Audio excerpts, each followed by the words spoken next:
My best friend vanished from a locked interrogation room moments after confessing everything, leaving behind only the scent of ozone and a chilling roadmap to my own framing. The man who vouched for my integrity is the real orchestrator, and the evidence for his massive organized scheme is hidden beneath the city, waiting to either save me or bury me alive. The air in that interrogation room was thick, the kind of stale, recycled atmosphere that clings to cheap carpet and old coffee stains. I'd been staring at the two-way mirror for what felt like an eternity, my spine aching from the poorly designed steel chair. Across the flimsy metal table sat Marcus. Marcus, who, until 3 days ago, was my best friend, the guy who stood next to me at my wedding, the man who knew all my embarrassing childhood stories. Now he was just a suspect, his face etched with the exhaustion that mirrored my own. He was talking. Finally, after hours of stonewalling, the dam had broken. I leaned forward, trying to catch every slurred syllable, every tremor in his voice. This whole nightmare started with a raid on a warehouse downtown, a massive seizure of assets connected to some high-level financial manipulation, money laundering that spanned 3 continents. I was the lead analyst on the financial trail, the one who traced the final breadcrumbs back to a shell corporation registered under Marcus's estranged uncle's name. They brought me in immediately. I was the expert witness, the guy who could prove the connection. But then the internal investigation shifted. They started looking at my access logs, my authorizations. Marcus, it turned out, had been far closer to the center of this organized scheme than anyone suspected. "It wasn't supposed to go this far, Alex," Marcus whispered, running a hand over his shaved head. He looked utterly defeated, stripped of the arrogant confidence that had defined him for years. "It started small. Moving capital for investors who didn't want the taxman seeing their gains. Harmless, right? We were just accountants playing with big numbers." I swallowed hard, my throat dry. "Harmless? Marcus, the numbers we're talking about could collapse 3 mid-sized regional banks. This isn't tax avoidance. This is dismantling the system from the inside. Who else was involved? Who was pulling the strings above you?" He flinched, glancing nervously toward the tinted mirror.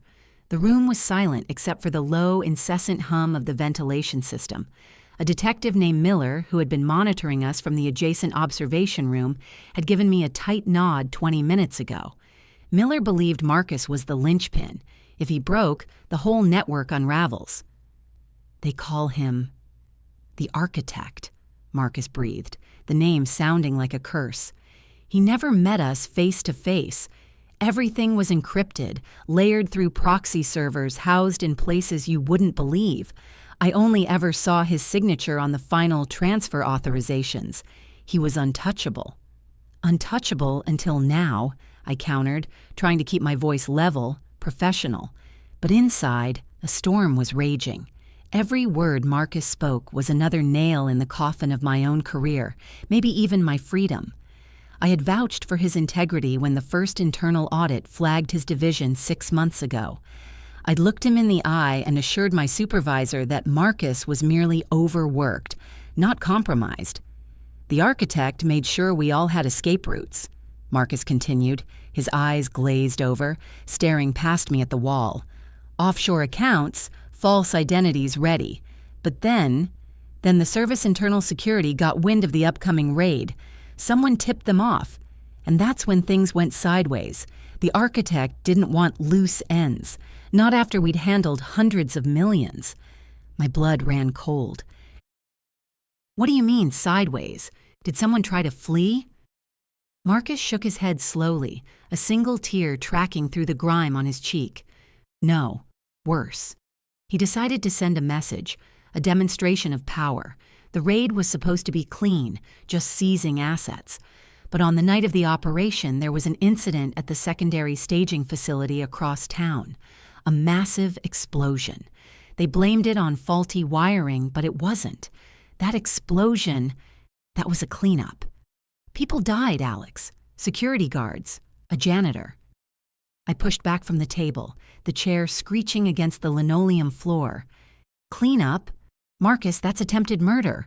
Why are you telling me this now? Because. He leaned in, his voice dropping to a raw rasp. The architect needed someone to take the blame for the mess he made when the raid went south. Someone disposable.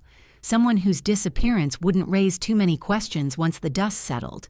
He set this up so that when the investigation hit critical mass, the easiest path for the authorities would be to pin the whole operation, the money, the fraud, and yes, the accidental fatalities, on the lead analyst who vouched for the man running the internal accounts.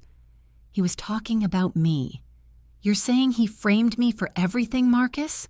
I whispered, the betrayal hitting me like a physical blow. My mind raced back over the past few weeks, the mysterious data corruption in my files, the sudden unprompted requests for my security credentials. It was all too neat, too perfectly aligned. Marcus nodded grimly. "He's good, Alex. He knew you were digging deep. He knew you'd eventually find his trail, so he made sure when you did, you'd be found standing right next to the detonator. He's been feeding information to the internal review team for a month, leading them straight to me and then, through me, straight to you. He wanted the investigation to end quickly, with a neat bow, pointing at the two most exposed financial officers. And why are you telling me this, Marcus? You're confessing to a massive conspiracy. You're implicating yourself to save me." The logic was fundamentally broken.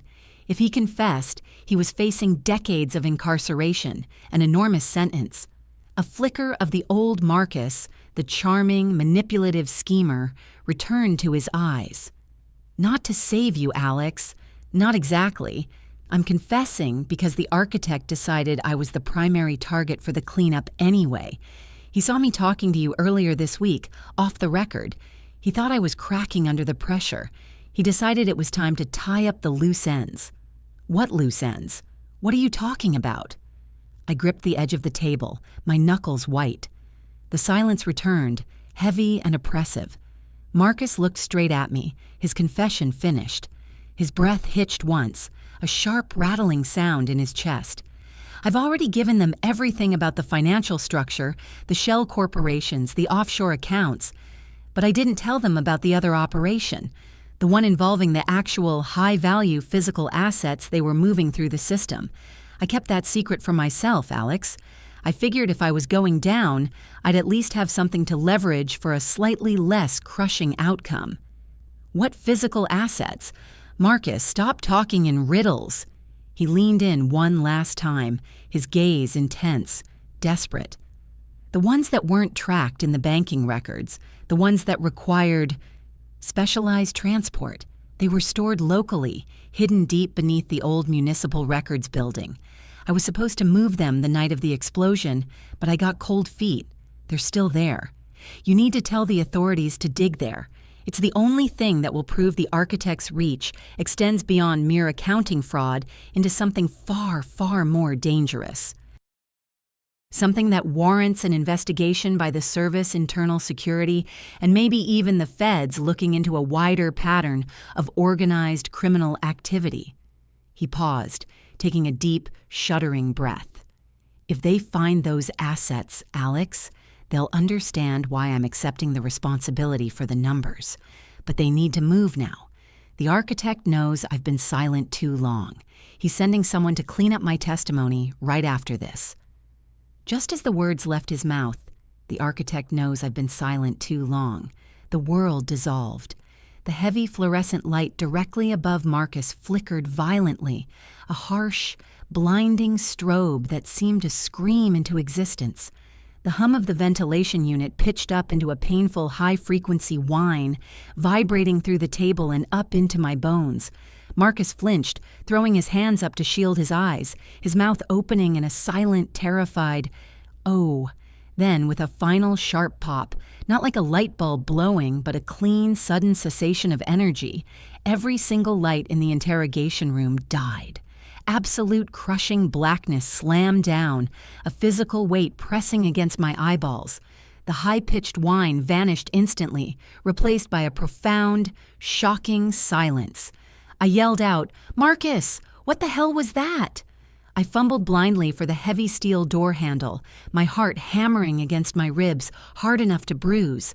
My fingers found the cool metal, and I yanked it open, stumbling out into the hallway where the secondary lights, the emergency corridor strips, were thankfully on, bathing everything in a sickly orange glow. "Miller, we had a power surge. Check on Marcus." I spun around, bracing myself for the sight of Marcus slumped over the table, blinded or perhaps knocked unconscious by the sudden surge. But the chair was empty. The table was empty. The room was just as I'd left it. Cold steel chair, scuffed floor, the blank, unblinking stare of the two-way mirror reflecting the harsh orange emergency light. Marcus was simply gone. Vanished from a locked room in the middle of a high-security federal holding facility, without a sound, without a struggle, without any trace that he had ever been there at all. The orange emergency lighting cast long, distorted shadows, making the small room look like a stage set for a horror film.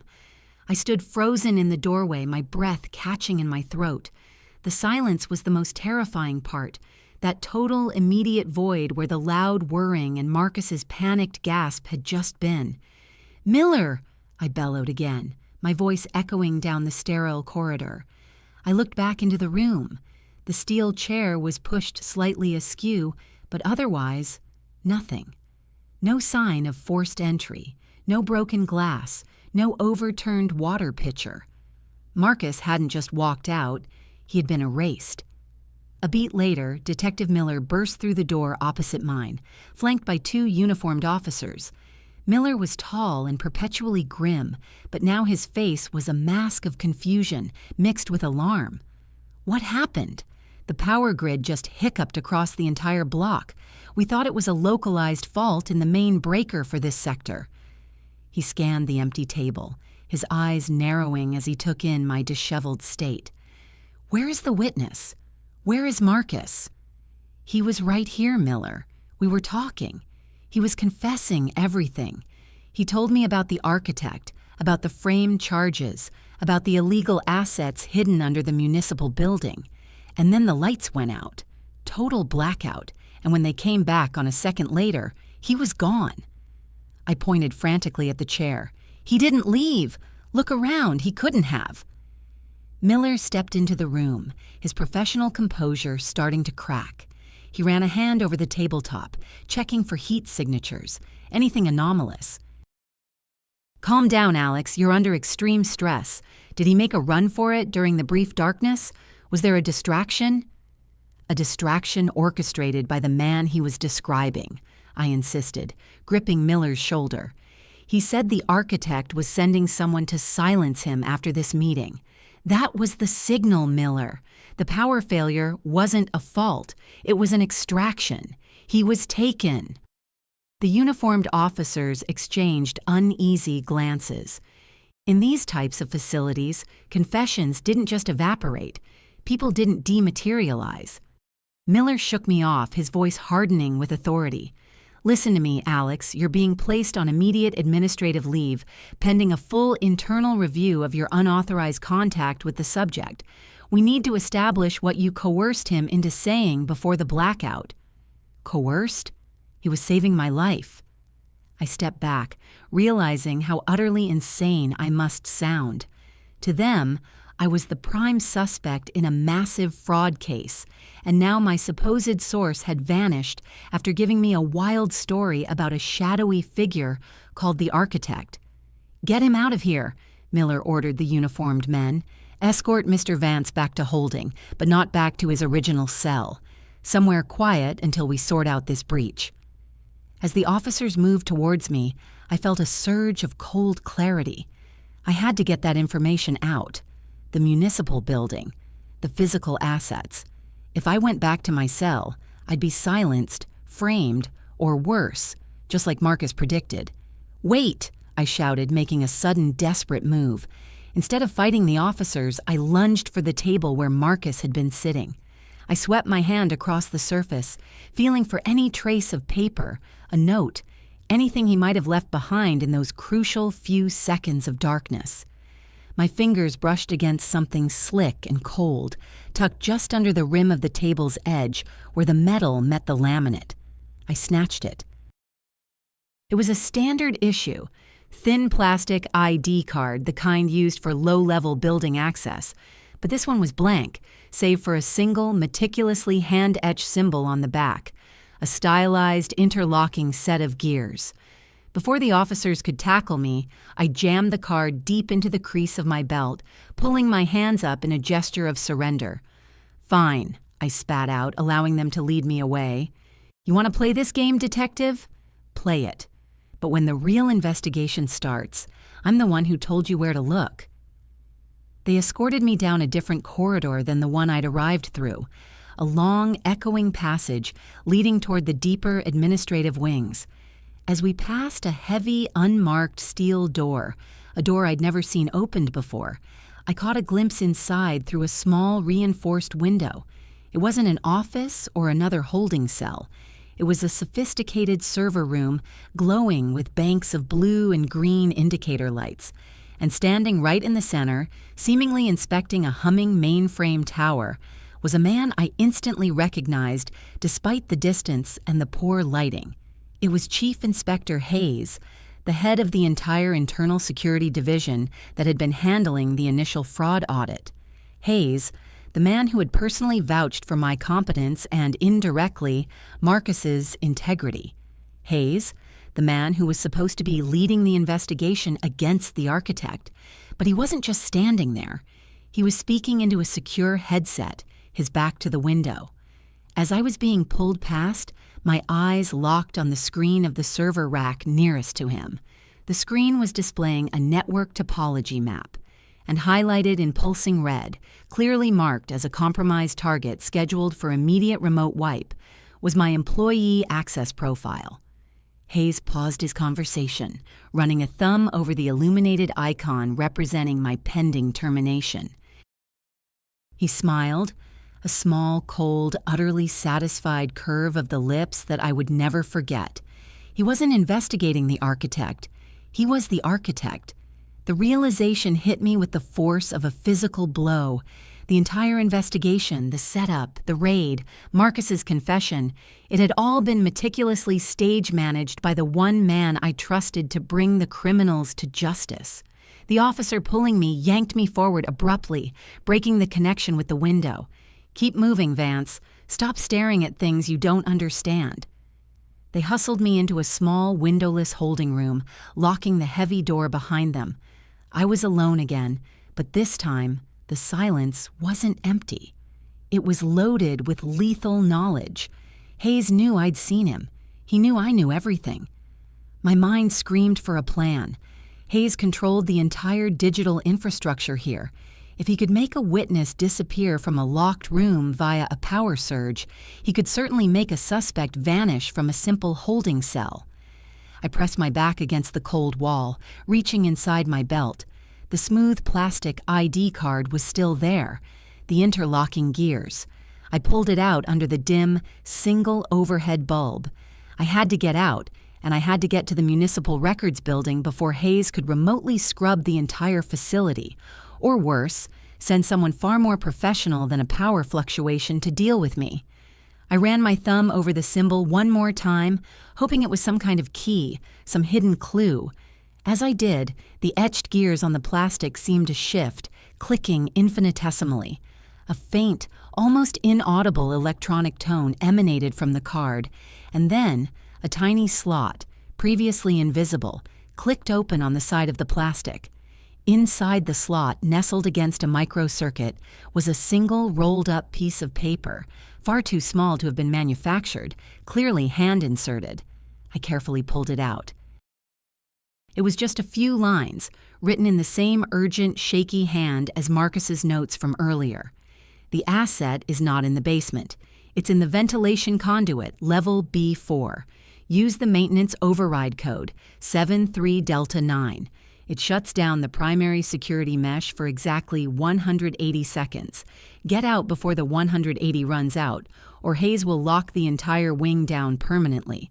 Remember what I said about the other operation. It's bigger than money. Good luck, Alex.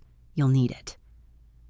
Before I could even process the code, the heavy door handle to my holding cell began to rattle violently from the outside, not like a guard trying the lock, but like something heavy and insistent was throwing its weight against the mechanism repeatedly. A sound followed, a wet, scraping noise from the air vent near the ceiling. Something was coming in, and it wasn't going to be a simple power outage this time. The rattling at the door intensified, punctuated by that sickening, wet scrape from the vent above. Whatever was outside wasn't following standard procedure. This wasn't a routine transfer or an interrogation. This was a termination order executed with brutal efficiency. Hayes wasn't waiting for the official review. He was cleaning house immediately. I stared wildly around the small, bare room. No furniture, no tools, just 4 concrete walls and a lock that was clearly about to fail. The emergency lighting was still casting that sickly orange pallor, but now the air felt colder, heavier, as if the building itself was holding its breath. I didn't have time to analyze the code or the implications of the other operation. Survival instinct took over. I jammed the coded ID card back into my belt, relying on the sheer adrenaline pumping through my veins to keep my mind focused. I looked up at the ventilation grate near the ceiling. It was small, maybe 12 inches square, but it was my only option. The scraping noise stopped, replaced by a low, guttural thud against the steel door, making the entire frame shudder. They were trying to breach the lock directly.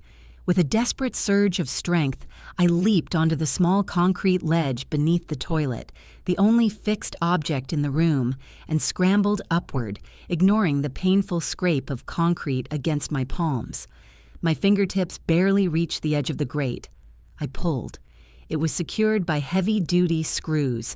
Just as my fingers found purchase on the first screw head, the electronic locking mechanism on the door shrieked in protest. Sparks showered briefly as the external bolts sheared away.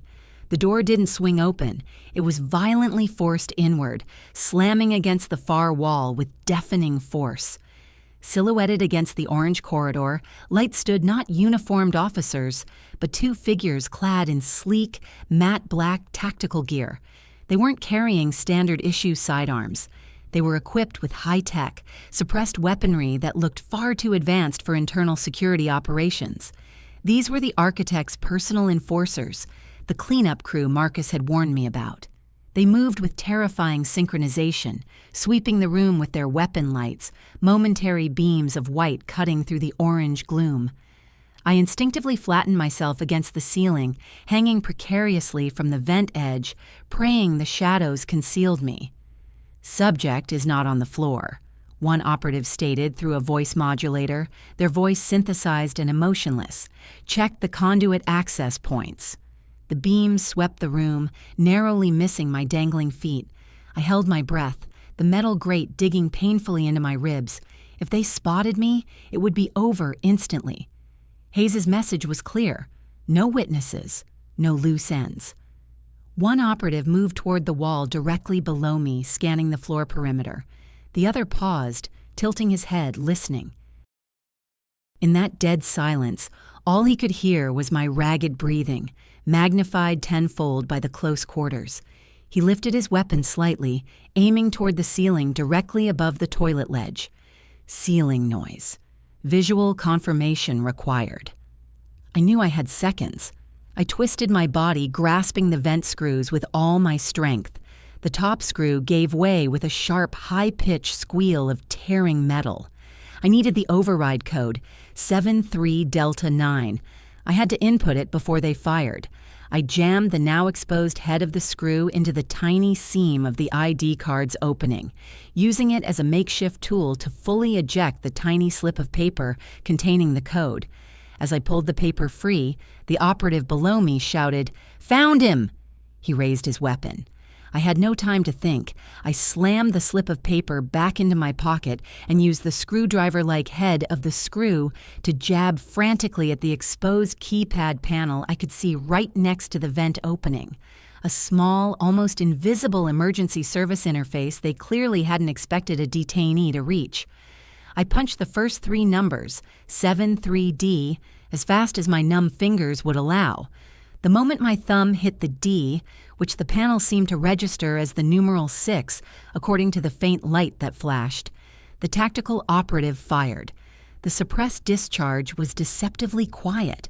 A heavy thwump immediately followed by the sound of concrete exploding inches from my head. A high-velocity round slammed into the wall where my left arm had been, spraying dust and debris. I cried out, losing my grip entirely. I didn't fall the full distance.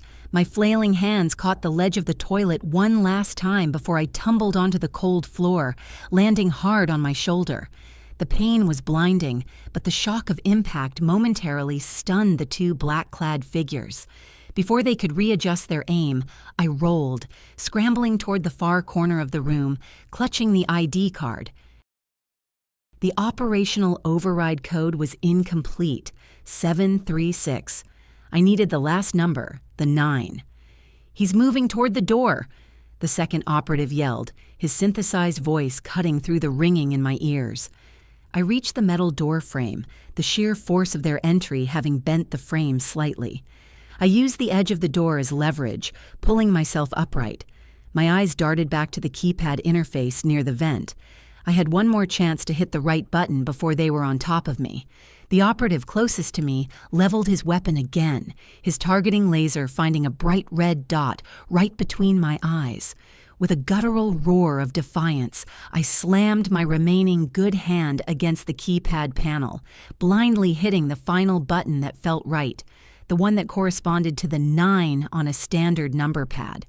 Instead of the expected click of a secondary bolt retracting, the entire room was suddenly bathed in a piercing deep blue light.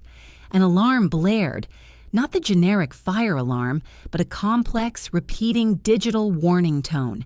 Every single indicator light in the room, including those on the tactical operative's weapons interfaces, flashed red and then died. The 2 figures in black immediately stopped their advance. Their movements became jerky, confused. "System failure! Mesh integrity compromised!" one of them yelled, his synthesized voice breaking up into static. "We've lost visual and targeting locks! Ejecting!" The operatives didn't try to shoot me again. They didn't try to apprehend me. Instead, they turned with the same terrifying efficiency they used to breach the door, sprinting back into the orange-lit corridor, moving away from the area as if the blue light itself were radioactive. I stood shaking, watching them retreat. The digital alarm continued to sound, a looping sequence that felt engineered specifically to create chaos. I looked back at the keypad. The override code must have been correct, but instead of just unlocking the corridor doors, it had triggered a facility-wide systemic failure, a total lockdown, or a complete system dump. My eyes fell to the ID card again. The gears had stopped moving, and the tiny slot had snapped shut. I pulled out the note, reading the last part again. It shuts down the primary security mesh for exactly 180 seconds. 180 seconds. 3 minutes. I had just burned several seconds activating the lockdown, and now I had to get to the Municipal Records Building, cross town, before the temporary chaos subsided and Hayes restored order, or before these tactical assassins realized the system failure was only temporary. I took a staggered step out into the orange corridor. The alarms were deafening, echoing across the complex. I saw a single large digital clock embedded in the wall just outside my cell, a clock I hadn't noticed before the chaos. The large, bold numerals displayed 2:51. I had less than 3 minutes left before the security mesh reactivated, presumably sealing every exit and returning full control to Chief Inspector Hayes, who now knew exactly who I was and what I knew.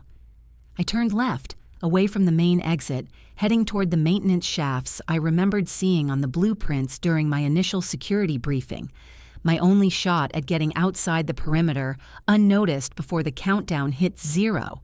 As I rounded the corner, my injured shoulder screaming in protest, I saw the nearest emergency exit sign, a green arrow pointing downwards, and directly beneath it, taped casually over the emergency phone, was a new note, stuck there in the few seconds I'd been fighting for my life in the holding cell. It was printed, not handwritten, and impossibly neat. It simply read, "Tick-tock, Alex. Did you really think Marcus was the only one leaving you messages?" The printed note, stuck directly beneath the emergency exit sign, hit me harder than the bullet graze. "Tick-tock, Alex. Did you really think Marcus was the only one leaving you messages?" Hayes hadn't just seen me. He had anticipated my move, planted this new taunt during the brief window I was pinned down, demonstrating complete environmental control. He was playing a terrifying, multi-layered game, and I was just a pawn being maneuvered toward his execution square.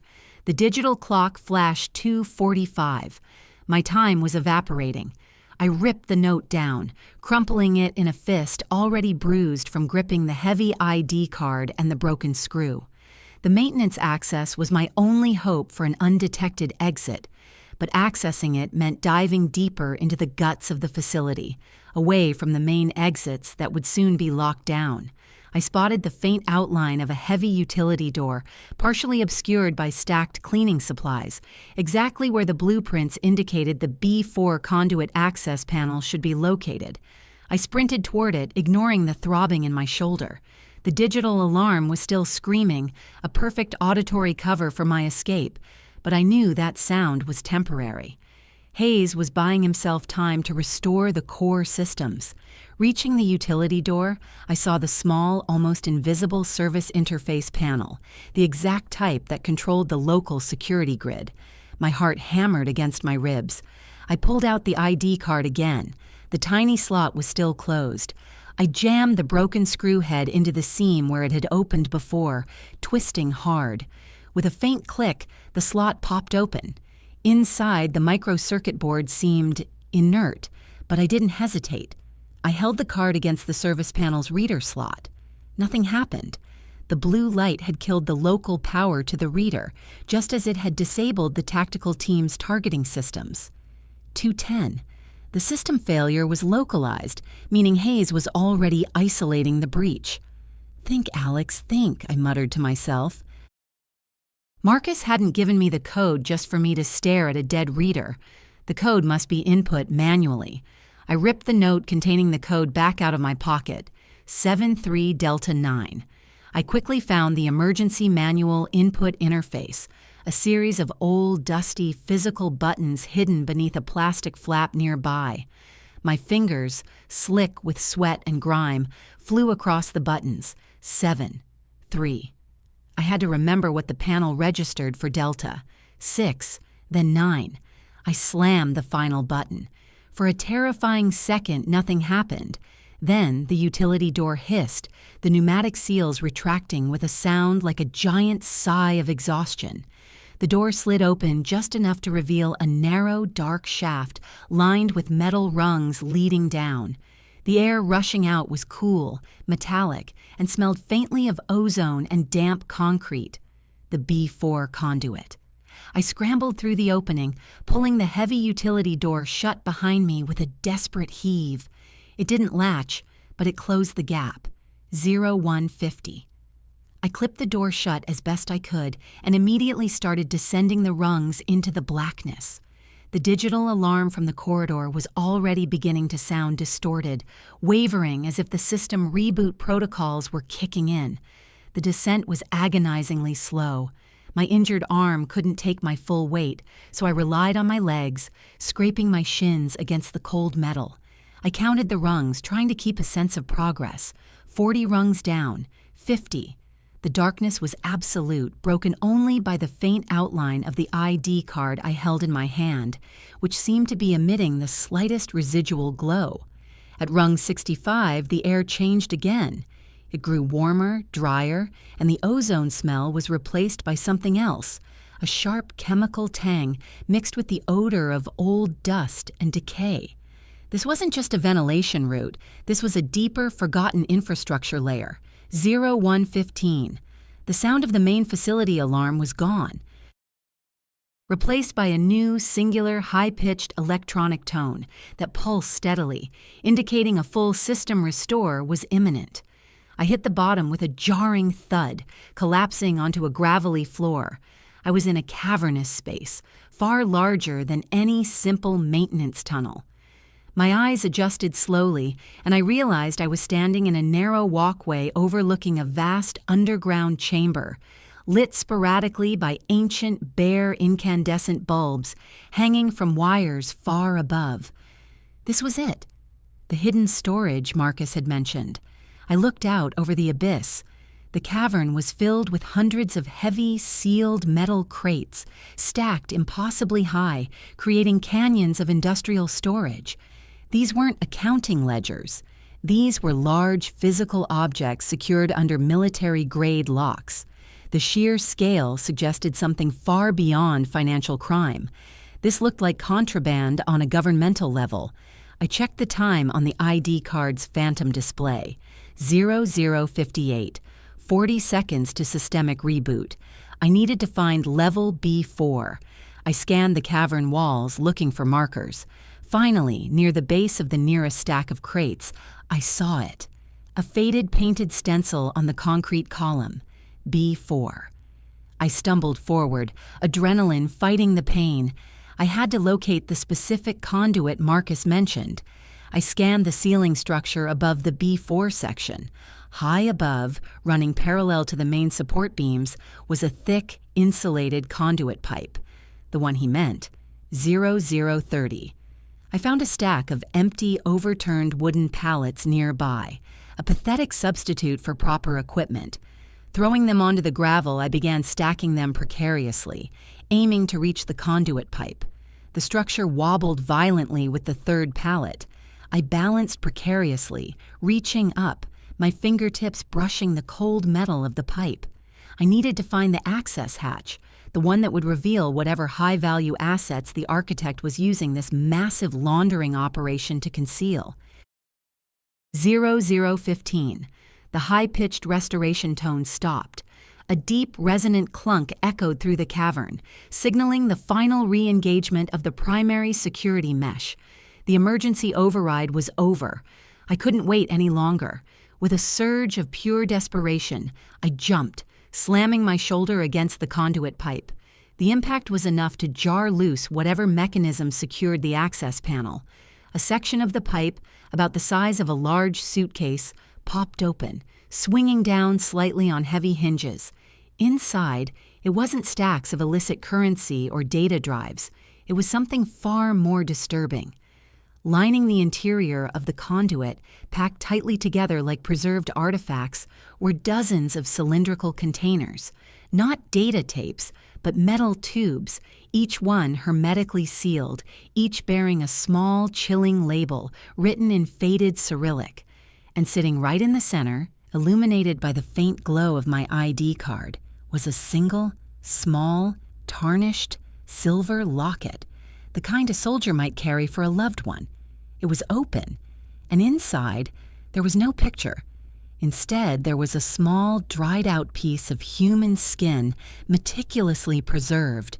Before I could even process the implications of these biological materials, the scope of the other operation, a spotlight snapped on from across the cavern, blindingly bright.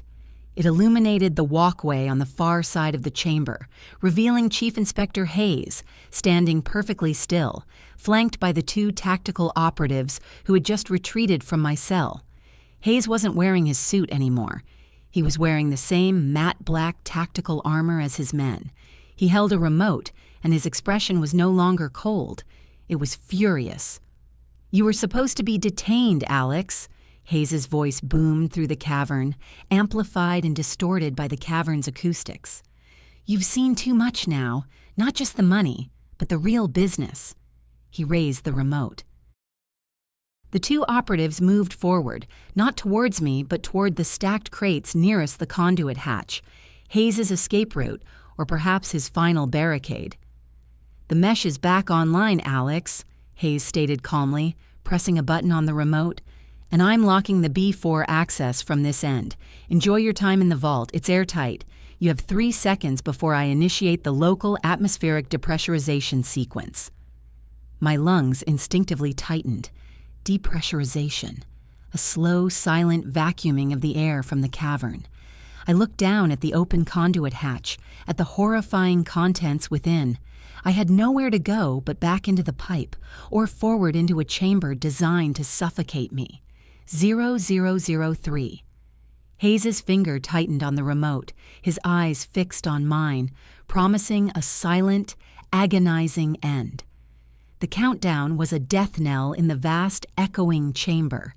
Hayes's triumphant smirk was the last thing I saw before I made my final, insane choice. 3 seconds. I couldn't re-enter the narrow conduit hatch and seal it in time, not with my injury, and facing the vacuum outside was suicide.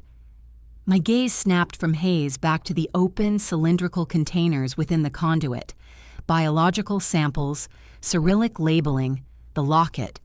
This wasn't just corruption, this was state-level espionage, trafficking in something deeply illegal and perhaps profoundly dangerous. Marcus hadn't been laundering money. He'd been unwittingly funding a black ops program hidden beneath the guise of a massive financial fraud. 0002. I didn't hesitate.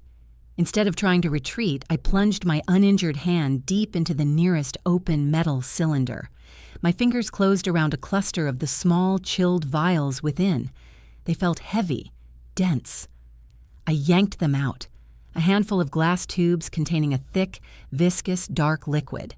Hayes saw the movement, his triumphant expression faltering for the first time. "No, stop! Those are unstable!" 0001. I didn't run.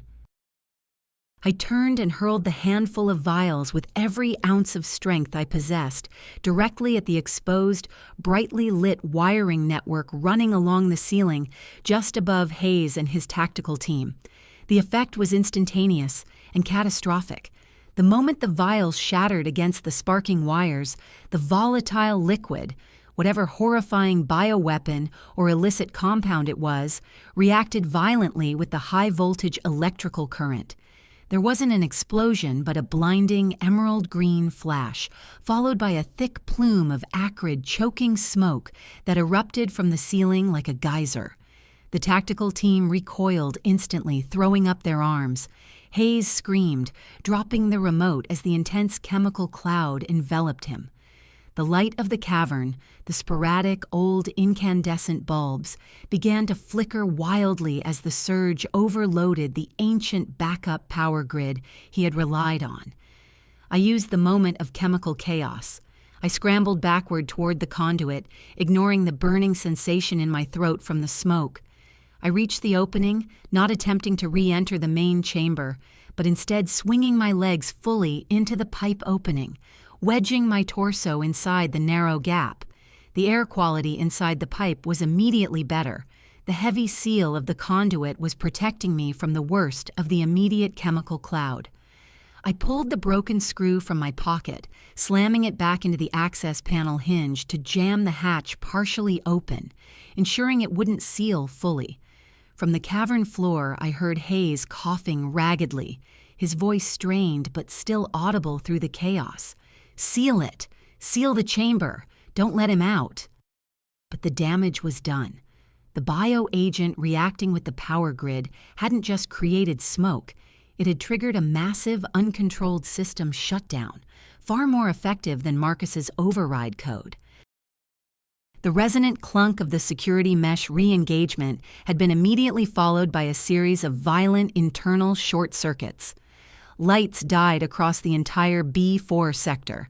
I was plunged back into total darkness, save for the faint spectral glow of my ID card. I pulled myself deeper into the conduit, crawling blindly away from the opening toward the direction I hoped led outside the immediate facility structure. I didn't stop moving, listening only to the sounds of chaos echoing from the cavern behind me, shouting, coughing, and the unmistakable, terrifying sound of heavy metal crates beginning to shift and collapse under the strain of structural failure. Hayes's network, which relied on meticulous control, was tearing itself apart. After what felt like an hour of agonizing crawling, my hand brushed against a different texture. Cold, damp earth, not concrete. I pushed forward and found a looser section of the pipe's outer casing, likely where it had been installed decades ago. Using the broken screw and the edge of the ID card, I worried at the corroded metal until a small section gave way. I pushed through the hole, tumbling out onto soft, damp soil. I was outside. The air was cool and fresh, carrying the smell of rain. I was somewhere in the dark, overgrown perimeter of the massive federal complex, far from any monitored fences. I didn't look back. My only thought was to get to the first secure location and contact the highest level of federal oversight I could reach, anyone who wasn't compromised by the architect. I had the ID card, the note from Marcus, and the chilling knowledge that the operation involved clandestine biological materials, tying Hayes's financial fraud to something far more sinister. Gasping for breath, leaning against the rough bark of a massive oak tree, I finally risked looking at the ID card one last time. The faint glow was fading fast. The interlocking gears were completely still. As the last vestiges of the light died, a new set of numbers briefly illuminated the card's surface, just before it went permanently dark. They weren't codes or coordinates. They were a date and a time. July 14th, 2020, 11 a.m. It was tomorrow's date, and 11 a.m. was the time set for the official press conference announcing the resolution of the warehouse fraud case, the conference where Chief Inspector Hayes was scheduled to be the celebrated hero who brought the case to a swift close. I understood then. Marcus hadn't just saved me. He had given me the proof and a target date. Hayes planned to publicly finalize his victory tomorrow, cementing his control and silencing any remaining questions about Marcus's disappearance. But now, I had the evidence of biological trafficking, the collapse of his entire operational base, and a direct line to the corruption at the highest level. I was injured, hunted, and carrying a secret that could take down an entire wing of national security, but I was free. And tomorrow, when Hayes stepped up to the podium, he wouldn't be facing an empty chair. He would be facing the fallout of the very disaster he tried to orchestrate. The game wasn't over. It was just moving into the daylight.